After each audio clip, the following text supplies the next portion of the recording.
You're watching the North Carolina Players Show on Fan Media Network.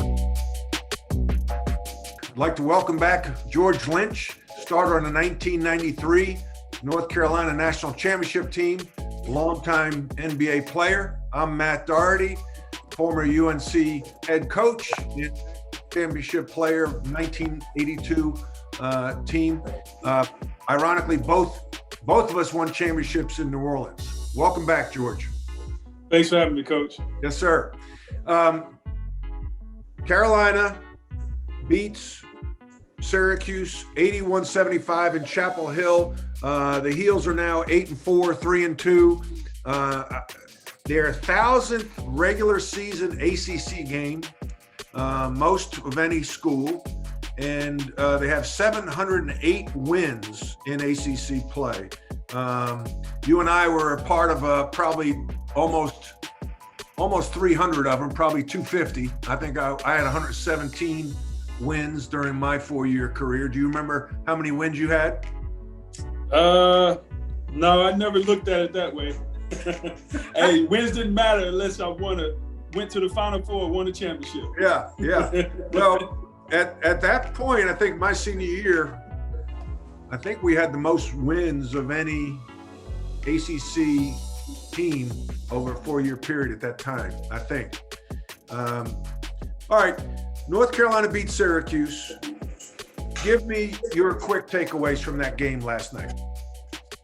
I think the guards were, well, because there wasn't any pressure, there was a lot of zone play. The guards were able to get into our offense. We were able to get shots.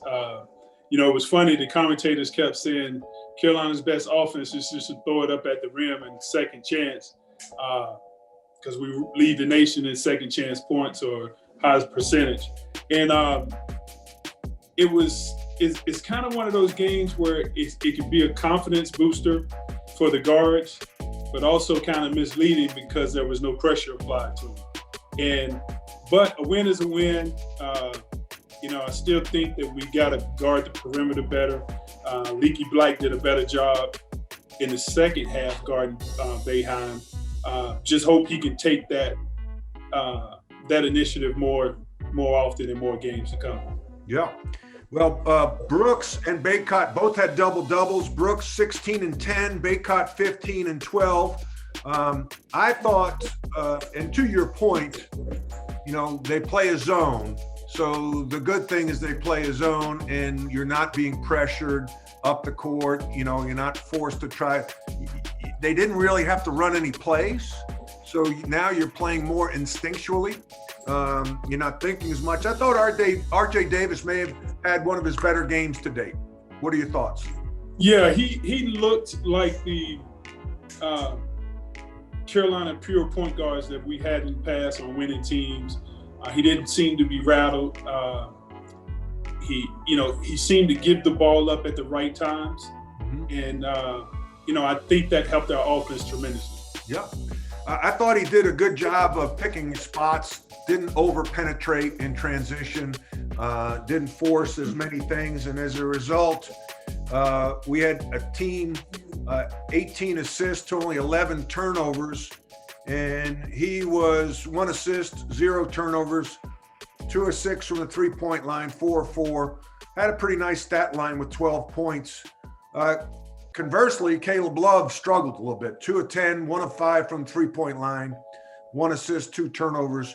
Only 20 minutes after being the starting point guard. Any thoughts on Love? I think it's good that you said it because I watched him and it looks like the point guard position, he's not natural at it. Yeah. And, he may be more natural at it too. And, I'm sure coach will look at some of that, now that Davis has gave some quality minutes. But then who do you move down? Walton has played well, has shot the ball well. It's just one of those situations where guys just got to compete for their time. Did you were with Donald Williams? Were you in the same class as Donald? No, I was a year ahead of Donald. Okay, so Donald comes in. So he's a sophomore. Were you a junior or senior when you won the championship? Senior year. Senior. So he's a junior, gets the MVP of the Final Four. Did he struggle? Because Caleb reminds me a little bit of Donald, although Donald was one of the best shooters probably Carolina's ever seen. Can you speak to that? Did they try to force Donald to be a point guard? Yeah. So the story with that, Donald's freshman year, he had Derek Phelps playing in front of him, and Derek was a floor general. So he had Derek playing in front of him, and then he had, of course, Henrik Roeder was backing up also, who was wasn't a point guard, but could win ACC games. Mm-hmm. And for Donald to see the floor, it was tough because Hubert Davis was there. And Hubert was one of the best shooters in the ACC and on the team. Also, we had, Dante Calabre. So Coach Smith wanted to play Donald at some one sparingly to get him minutes. And Donald's family did not want, if I remember the story correctly, Donald's family did not want him to play point guard. Really? Yeah. So, which I could see because Donald, he was more of a shooter than a ball handler. Although, Coach Smith was real savvy with it because Donald was a great free throw shooter. And he would put the ball in Donald's hands when teams were trying to foul us. Mm-hmm. But not putting him in situations where throughout the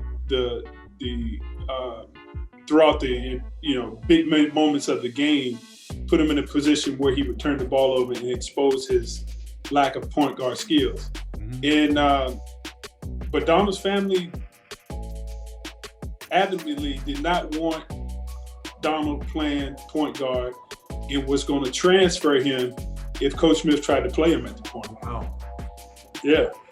Those are the things you only get on Fan Media Network, folks. I mean, that's the inside scoop right there from George Lynch. Yes. Really? He was going to transfer. Imagine if he transferred, he wouldn't have been the MVP. But I also wonder that it didn't hurt his progress and ability to maybe play at the next level because he was a small two guard. Yes, I think that was the issue. The reason Donald really didn't get a strong consideration at the next level, but because he didn't have enough minutes at the point. Yeah. And now, it was going into that year in the early 90s, there was point guards when you go to the league were scorers. They weren't really passers or floor generals. Right. And you see the league today, there's really not a point guard in the league except for Chris Paul. Right. And so that's what we were going into in Donald. Unfortunately, I think in today's NBA, he might be a superstar because he can shoot the ball so well. That's right. Timing. That's funny. That's a great insight. You mentioned Boeheim, Buddy Boeheim, 18 points in the first half, was, killing Carolina. Step backs, contested threes, but 0 points, goose egg in the second half. And a lot of that credit goes to Leaky Black, as you mentioned. North Carolina, 14-5 versus Syracuse, and winner of 10 of the last 11. I find that stat pretty amazing considering the success Jim Boeheim's had at Syracuse and how hard it is to play at the Carrier Dome, where they get 30,000, and it's a unique building. Have you ever played in the Carrier Dome against Syracuse? Yes, played there several times. Once against Syracuse, and then one time we played the NCAA tournament there. Yeah. It was an amazing place. I enjoyed playing in buildings that gave you that outdoor feeling because it took me back to my middle school and high school years playing outside in the park. Right. Yeah. No, it's amazing. Boeheim, he's been there as a player and a coach for over half his life, I think, and the job he's done there is incredible. To host a player show or appear as a player on a player show, simply create a profile on Fan Media's iOS app or website. Select your teams and make a short intro video on your phone. Show hosts, reporters, former players, and superfans can use our Get Verified feature and make an intro video as well, and our mobile newsroom staff will reach out.